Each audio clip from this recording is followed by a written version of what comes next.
지난 18일 서울 모 초등학교 소속 20대 초반 신규 교사 한 분이 교내에서 극단적인 선택을 했습니다. 이후 이 사건이 알려지면서 19일 각종 온라인 커뮤니티를 중심으로 이 교사가 학교 폭력 업무를 담당하며 학부모의 악성 민원에 시달렸고 학부모 가족이 삼선 국회의원이라는 이야기가 퍼졌습니다. 이에 해당 학부모 찾기가 벌어진 가운데 20일 방송인 김어준 씨가 유튜브 방송에서 국민의힘 소속 삼선 의원으로 알고 있다.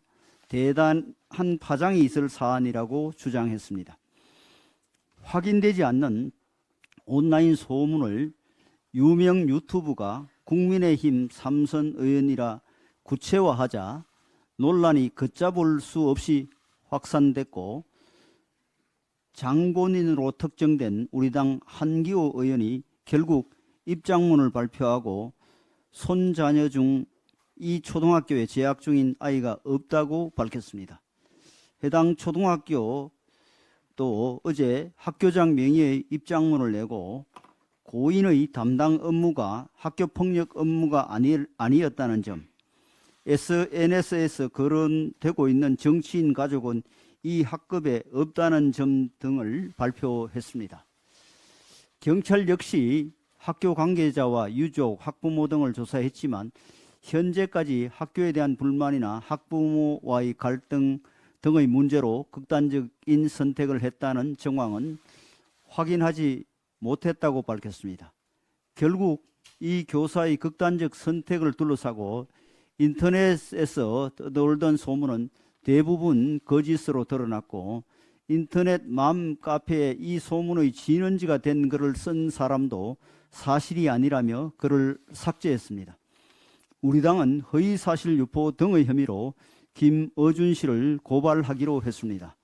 고인이 극단적 선택을 한 이유는 아직 밝혀지지 않았습니다. 이에 대해서는 향후 경찰 수사로 밝혀질 것입니다. 저는 고인의 안타까운 선택에 깊은 애도를 표하며 또한 이번 사건을 교권 상실의 비극적인 결과로 보는 전국 교사들의 깊은 분노에도 공감하는 바가 많습니다. 가짜뉴스 유포는 정작 교권 침해로 힘들어하고 이를 개선하기 위해서 분투하는 대다수 교사들의 노력을 방해하는 짓입니다. 우리 당은 부당한 교권 침해를 막는 제도적 방안을 강구할 예정입니다. 교권이 무너진 곳에 학생 인권도 있을 수 없다는 사실을 모두 명심해야 할 것입니다. 이와 동시에 인터넷과 SNS에서 근거 없이 만들어진 거짓 소문이 우리 사회에 큰 영향을 미치는 일이 계속 반복되는 상황에 큰 우려를 표하지 않을 수 없습니다.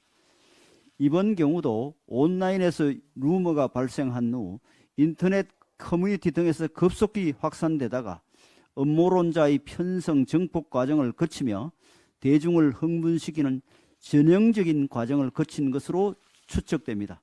지금처럼 인터넷에 거짓과 괴담이 난무하고 이것이 음모 세력의 공작을 거쳐 공적 영역에까지 큰 영향을 미친다면 우리 사회는 불신으로 가득 찬 양치기 소년의 사회로 전락하고 말 것입니다.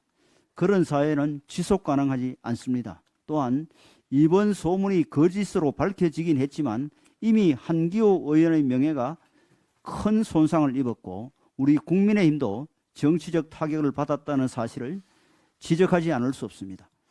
비단 이번 사건이 아니라도 일반적으로 거짓과 괴담이 대한민국 정치를 좌지우지하고 있는 현재의 상황에 대해 우려를 금할 수 없습니다.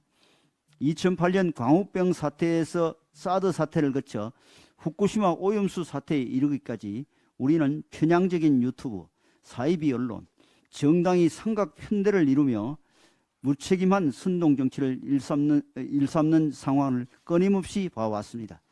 정체를 알 수 없는 좌파 세력이 각종 SNS에서 거짓을 지어내고 특정 정파적 언론이 이를 보도하고 야당이 이를 이용해 정부 여당을 공격하면 언론이 다시 이를 받으면서 선동적인 공세가 무한 반복되는 것입니다. 특히 공영방송을 자처하고 있는 일부 방송은 이 과정에서 균형감을 잃고 중요한 고리 역할을 해왔다는 지적을 받고 있습니다. 이들의 정치적 중립성과 공정성을 확보하지 않으면 머지않아 대한민국 민주주의는 고사하고 말 것입니다. 이번 일을 계기로 우리는 인터넷과 SNS를 통해 급속히 퍼지는 거짓과 괴담이 사회적 신뢰를 무너뜨릴 뿐만 아니라 공적 의사소통을 왜곡하고 극단적인 선동정치를 유발하는 현재의 정치 상황에 대해 근본적으로 반성해야 한다고 생각합니다. 어제